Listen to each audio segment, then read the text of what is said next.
Today in this video we learn how to private your YouTube channel's subscription. So first of all, open Google Chrome account.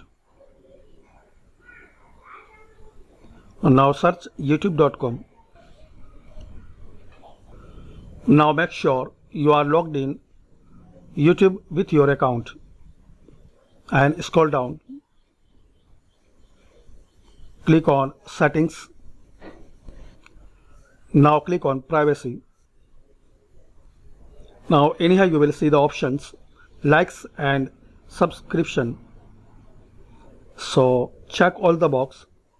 Keep all my liked videos private. Keep all my saved playlists private. And the last box, check it. Keep all my subscriptions private. And click on Save. Your changes were saved. So by this method you can private your YouTube channel subscriptions. I hope you like this video. Thanks for watching this video.